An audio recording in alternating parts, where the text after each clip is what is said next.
welcome back to Sharks Happen. My name is Hal. I am your host, going over shark attacks from the 1900s till present, mostly large sharks. We're going to get started over at Super Tubes, which we went to in our last show. That is in Jeffreys Bay, which is Eastern Cape Province, South Africa. And the date is June 5th of 1989. Roniel Jacobs, he is 16 years old and he is out doing some surfing in the afternoon. He is not alone in the water, there's other surfers, but he is a little isolated. He's further away from the other surfers. It's about 4:15 in the afternoon and he's paddling his way out to where he wants to get his wave. He's about 30 yards from shore, 4:15 in the afternoon, and he's in some pretty deep water. It's 30 feet deep where he's at. Just over 30 feet probably. So he's paddling his way out when suddenly his board is hit with such force. The front of the board smacks him in the chin so hard it stuns him as he's knocked into the water from his board. And when he looks over, he's still stunned, but he looks over and he can see the shark has the board, and the board appears to be stuck in the shark's mouth. He's still attached to his board by the leash, but he's off to the side watching this happen, and he says the shark shook its head a couple times. The board freed itself, got out of its mouth, and the shark submerged and disappeared. He quickly got onto his board and paddled his way in. Like I said, 30 yards out there. So he paddles his way in. He ends up with just basically being stunned. They don't even say whether he got a bruise on his chin or not from that board hitting him. They examined the board. He ended up with no injury. They examined the board. The bite was pretty much to the center of the board. And they said the spacing of the teeth, it's about a 2.5 to 3.5 meter great white shark. So you're talking, just over 7 feet to just over 10 feet long. Of a great white that smacked Roniel's board, so that's an attack, not an attempt to predate on the board. Luckily it didn't get Roniel in the process. The more I go through these surfboard ones, the more I see people not being injured, and the shark usually, if it doesn't get the person, it's biting on the board after the person's knocked off of it. So that's our story of Roniel Jacobs, an attack, not an attempt to predate. Okay, now we're going to head over to Carrum, and that is Victoria, Australia. The date, April 3rd. Of 1916. Monte Robinson and Andrew McNeill, they are 17 years old and they were out on a boat. Doesn't say whether they were fishing or not, but the boat ended up overturning and they were clinging to the side of the overturned boat, and it's reported they were both taken by sharks. I haven't been able to see that they found their remains to be able to tell that they were taken by sharks. There was something with the craft. The boat was registered, but when they looked at the boat, they said there was, it was faulty construction and it probably shouldn't have been registered in the first place. But they didn't really make a big deal out of that because they didn't want people to think that, because it's registered, the boat was fine. So they let the people know that the boat was registered, but it wasn't seaworthy. I believe after that they went ahead and started making sure that boats were seaworthy when they were registered, but to the fisheries department over there. But I don't, like I said, I don't know how they know that they were taken by sharks. So we're just going to have to go by what they say. No telling what size sharks. They don't know what species, so we're not going to put this down in the stats.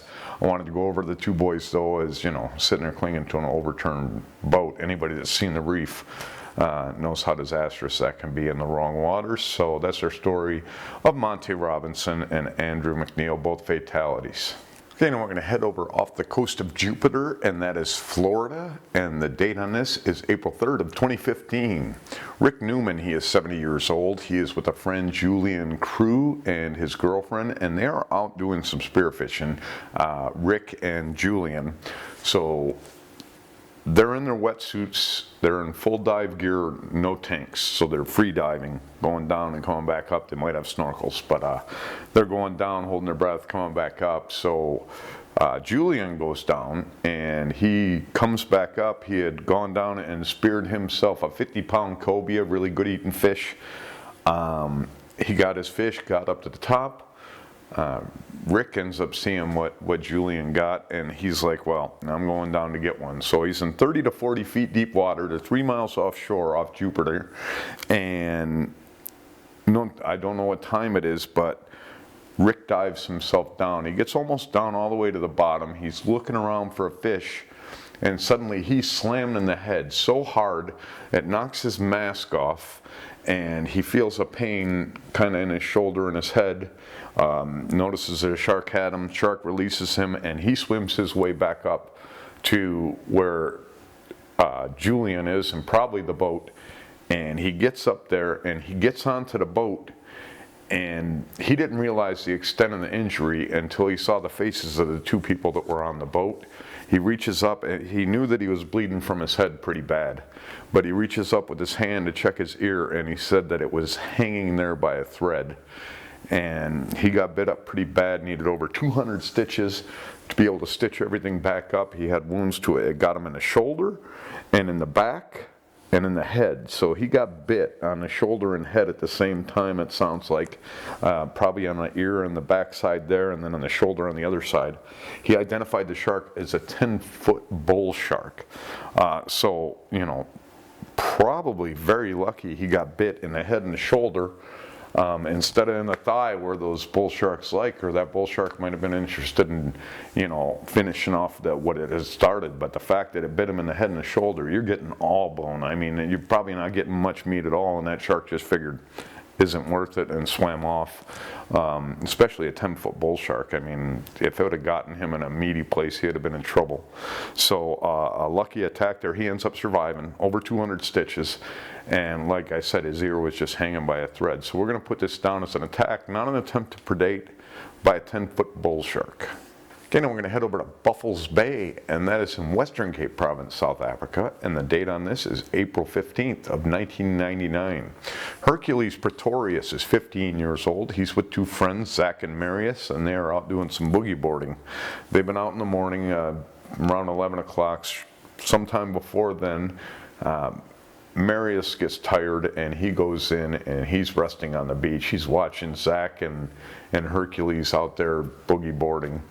Now it's 11:15 and Hercules is on his board about 60 yards from shore, and Marius sees Zach coming out of the water, and he takes his boogie board and he tosses it onto the sand. So he's going to take a break, obviously.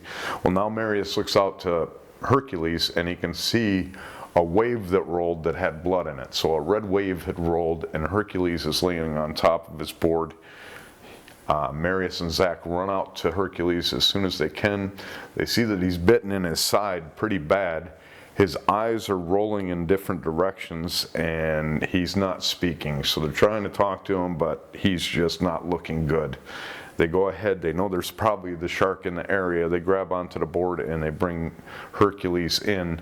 By the time they get him in, 12 minutes after the attack, first aid shows up, but he has already passed away. He ended up being bitten between his hip and his ribs, and it just removed everything in between there. So he had a big chunk of you know, flesh and probably pieces of organs missing off of his right side. So it was a single bite to him, but a very traumatic bite. Reminds me of Louis Boren a little bit, or the other gentleman that was almost Louis Boren, that the board is the only thing that stopped it from taking a chunk out of him, and he ended up passing away. It came through his back and almost cut right through him. But this one, you know, it's hard to tell what kind of a shark. That's not the biggest area between your hip and your rib cage. So it doesn't seem like it was the largest shark. Probably over 6 feet, probably a tiger, I'm thinking, to be able to bite like that.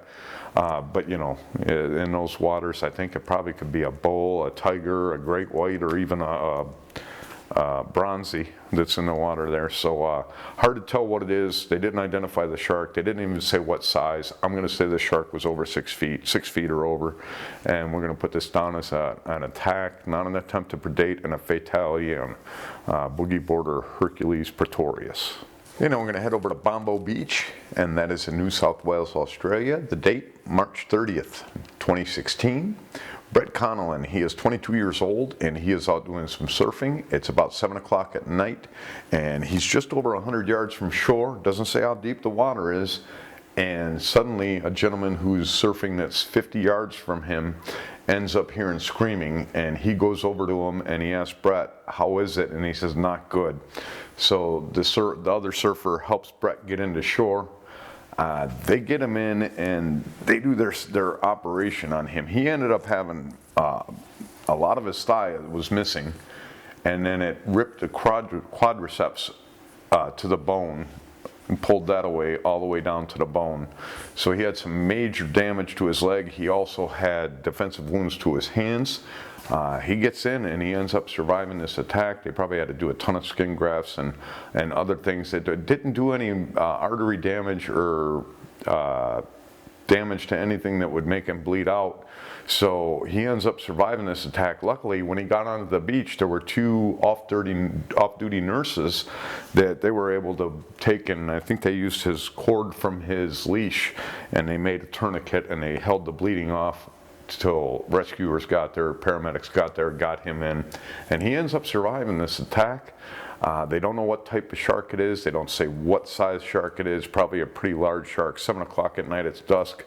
Might have ran into, you know, a big shark that was in there in the shallows hunting, is my guess on this thing, and just ripped a piece off of his leg. A lot of times that's a bull shark that'll do that, takes thighs a lot. But who knows what it was that took it. It's an attack, not an attempt to predate on Brett Connellan. Okay, now we're going to head over to Myrtle Beach. That is in South Carolina. The date is August 16th of 1999. Christopher Handley is 10 years old. He and his family are at the beach, and it sounds like they're all in the water. It's 5:40 in the evening, and Chris is laying down in the water. He's in 2 feet deep water, so they're all just in the surf.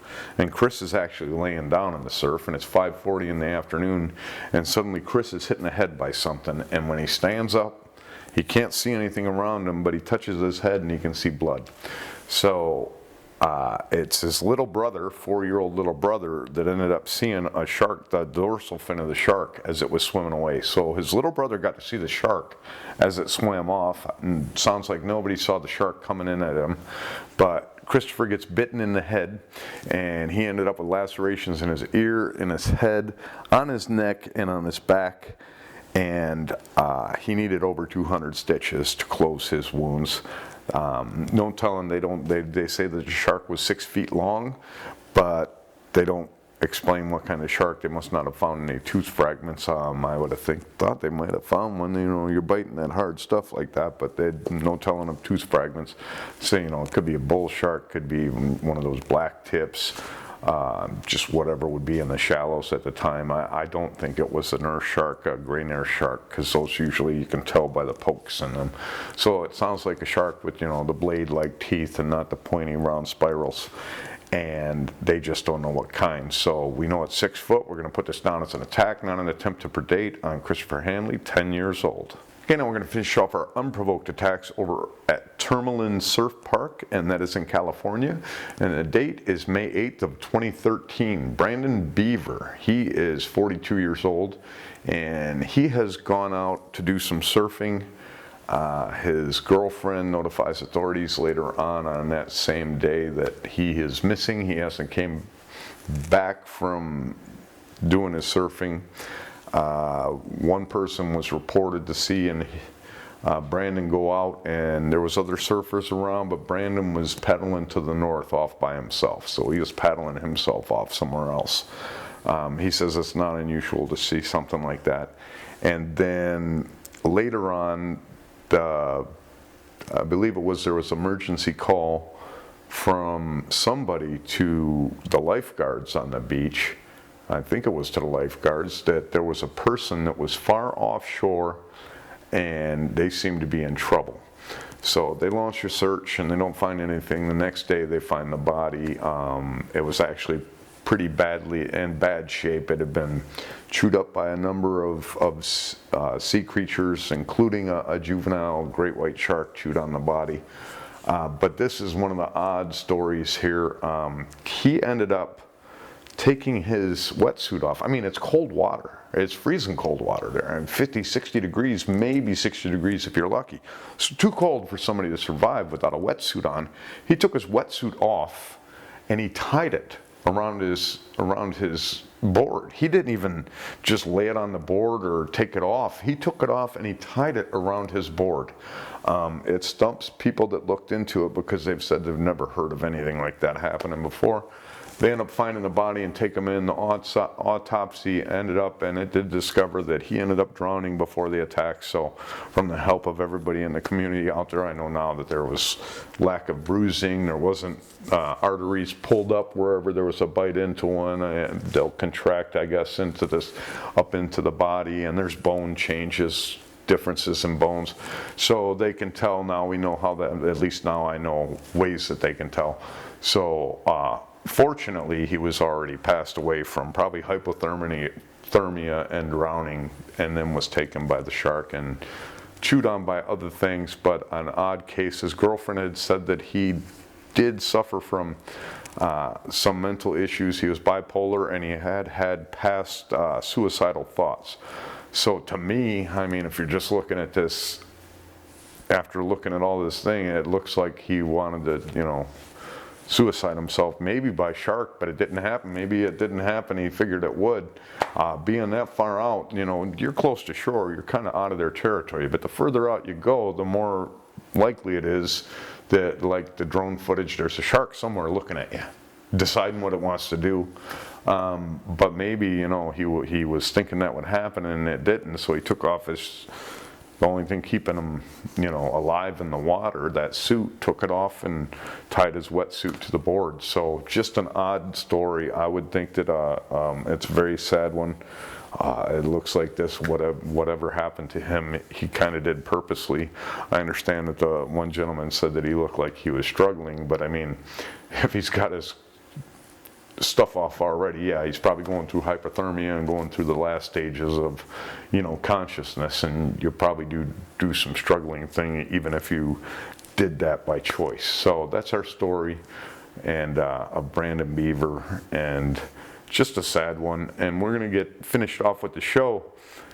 This one is totally different than any other endings we've had to the show. I guess we'll call it, you know, Why So Angry, Shark? So be right back. Okay, we're going to get into the end of the show. Why So Angry, Shark? Back in 1953 at Papua New Guinea, there was a captain of a boat called the Hetabu. Yeah, Hetabu or something like that. But this guy's a captain of the boat, and he fell overboard, and a shark came up and bit his arm off, and as it was swimming off, it smashed his body with its tail. And this turned into a fatality. They said this was a tiger shark. But I mean, you know, and you did enough when you bit its arm off. You didn't have to go ahead and smack it with your tail. I have seen, maybe we'll get into that pretty soon, but I've ran across an attack that was kind of similar, to where they're not sure whether the shark bite itself killed the guy or the shark smashing it into the side of the boat. It sounds like the shark came in and just smashed the guy into the side of the boat, and that's what did him in. But this is another one of those where it takes and smacks you with the tail. This brings up how shocked I am that more people aren't hit by a tail of a shark. This one brought it to my mind. I mean, you know, they're around witnesses, and they're around rescuers, they're around the victims. You don't hear a lot of getting some. We had that one guy that was trying not to be touched by the shark, and the tail grazed him. But those tails got to do some major damage if they take it, you know, out of the water and smack you with it. That's got to, oh, that's got to hurt. That probably breaks bones. And the thresher shark, that's the dangerous part of a thresher shark, is that tail. That's what usually does people in. If I could ever find my old attack book, it's got the story of the guy that was beheaded by a tail of a thresher shark. So while he was on his boat, you know, they're trying to catch the thing, and the thing took its tail and whapped his head off. So that's one of the reasons, one of the many reasons I'm looking for that book. That book also has a picture. It looks like a real picture of a guy being a native of somewhere. There's a bunch of wooden boats with 4 or 5 guys on the boats, you know, natives to some indigenous place, and they're looking. And when I showed it to my father, because we used to have a shop together, and I showed him, I said, look at this, this is a real attack photo. He says those guys are smiling and laughing. I said, no, they're grimacing. They're in shock watching this thing. So I still want to find my book. I don't know the name. I used to think Shark Attack Files, but you know, I think somebody's looked and said that it was not available in print anymore. And I think that was the name of the book. It has to be the Navy Shark Attack Files, but it doesn't really exist anymore.